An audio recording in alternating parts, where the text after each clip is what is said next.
kita sering sekali mengatakan sebuah kalimat yang sederhana, tapi menggambarkan betapa kita masih sangat kekanak-kanakan secara spiritual. Kalimat itu, saya begini karena kamu begitu. Sering? Saya begini karena kamu begitu.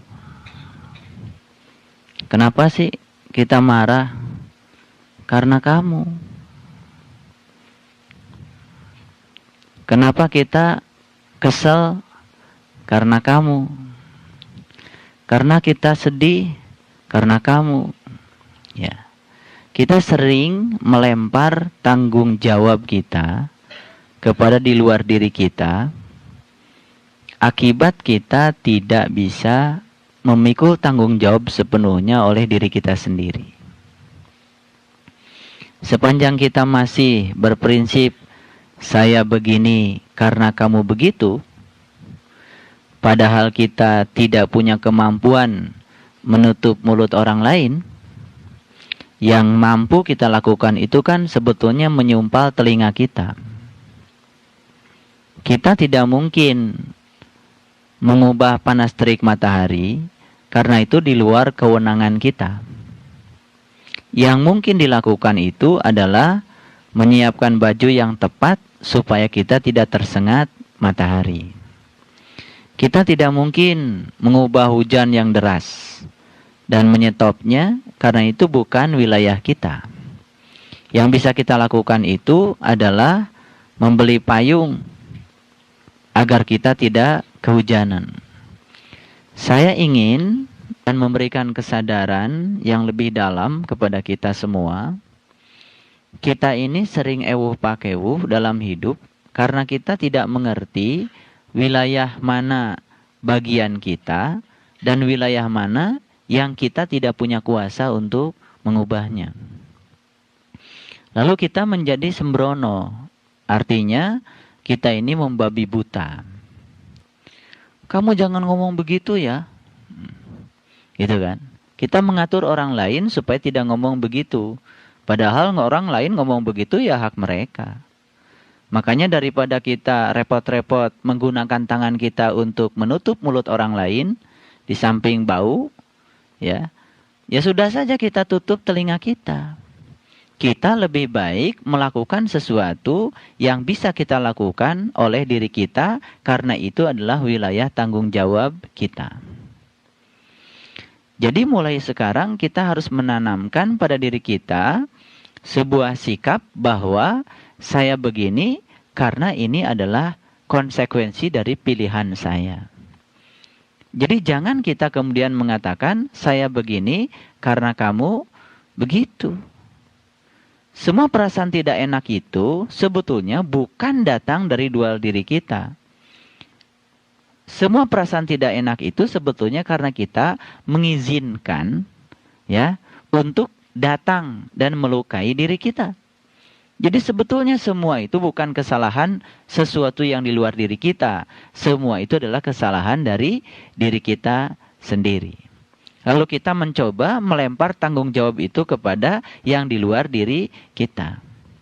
Sepanjang kita itu masih bersikap saya begini karena kamu begitu, ya, sepanjang itu pula sesuatu yang disebut dengan ketentraman di dalam kehidupan kita tidak akan pernah kita raih. Padahal sebetulnya tujuan hidup kita itu adalah kebebasan. Tujuan hidup kita itu adalah moksa, mencapai kebebasan. Ya, untuk mencapai moksa itu, ya gerbangnya cuma satu, yang disebut dengan nirwana. Nirwana itu adalah merasa bahagia pada kondisi apapun.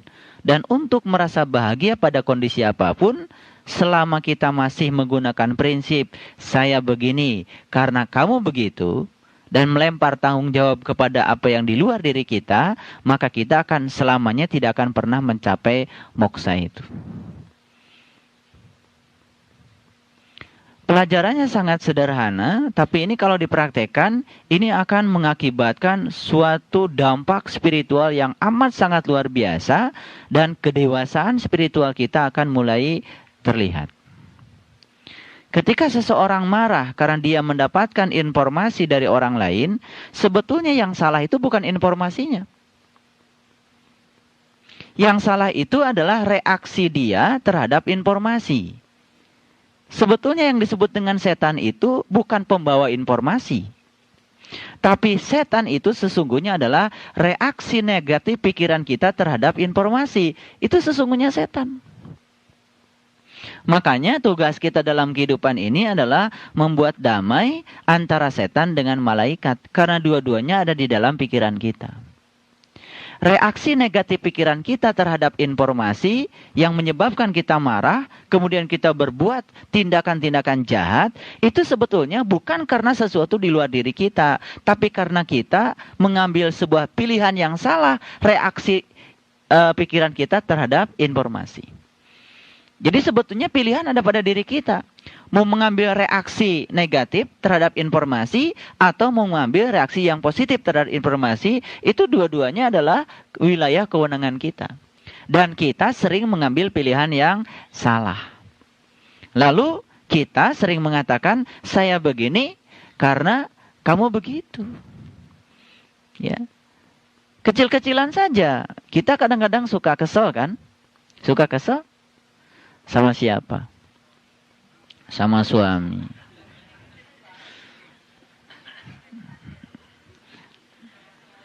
Saya sekarang mau kasih tahu, itu kesel bukan karena kesalahan suami kita. Karena kita masih saya begini, karena kamu begitu. Kita sering memaksa orang lain agar mengikuti pikiran kita. Padahal kita tidak punya hak untuk memaksa orang lain. Yang bisa kita lakukan adalah memaksa diri kita agar kita tetap dalam keadaan nyaman. Ini yang disebut dengan kecerdasan spiritual. Jadi sebetulnya kita itu kadang-kadang tidak cerdas. Ya. Lalu kita membiarkan diri kita terombang-ambing dalam kesedihan, penderitaan, kemelekatan, ya kan, perasaan tidak nyaman, dan kita sering menuduhkan ini kepada orang lain. Gitu kan? Ya, udahlah saya mau bunuh diri saja. Kenapa? Habis kamunya begitu. Jadi kita itu bunuh diri bukan urusan orang lain. Saya begini harusnya karena ini adalah pilihan saya. Lah mau bunuh diri aja. Itu. Habis Allah kepada saya sih, saya minta nggak dikasih-kasih. Ya sudah, saya nggak akan menyembah Allah gitu. Ya kata Allah itu pilihanmu. Jadi walaupun judul pengajian kita ini sederhana, sekarang ini tugas kita adalah saya begini bukan karena kamu begitu. Saya begini, inilah konsekuensi dari sebuah pilihan saya. Dan ini adalah tanggung jawab saya. Jadi sebetulnya kita ini selama ini tidak merasa nyaman dalam kehidupan karena kita tidak sukses memikul tanggung jawab atas segala tindakan kita sendiri. Sebetulnya ya, yang menyebabkan kita tidak nyaman itu kan karena kita reaktif terhadap segala sesuatu yang kita sebut lingkungan kita, yang memberikan informasi dan reaksi yang tidak bagus kepada kita. Jadi kita tidak akan pernah ya mencapai yang disebut dengan kebebasan itu selama kita masih saya begini karena kamu begitu. Sekarang tugasnya apa? Saya begini karena pilihan saya, bukan karena kamu begitu. Pokoknya orang di luar diri kita mau ngeselin kayak apa sama kita, kesel bukan salah mereka. Jadi sebetulnya ngajinya nggak usah panjang-panjang, gitu aja. Ya, dan ini kalau dipraktekkan ini sudah sangat luar biasa. Ya. Nggak usah panjang-panjang. Keluar dari ruangan ini tidak boleh lagi, ya. Ada perasaan kesal, ada perasaan apa yang dituduhkan kepada orang lain. Tidak boleh ada perasaan marah yang dituduhkan kepada orang lain. Karena sebetulnya pilihan-pilihan itu ada pada diri kita. Reaksi pikiran kita terhadap informasi dan apa yang ada di luar diri kita, itu yang salah. Jadi selama ini kita menggunakan prinsip setan ya ketimbang menggunakan prinsip malaikat.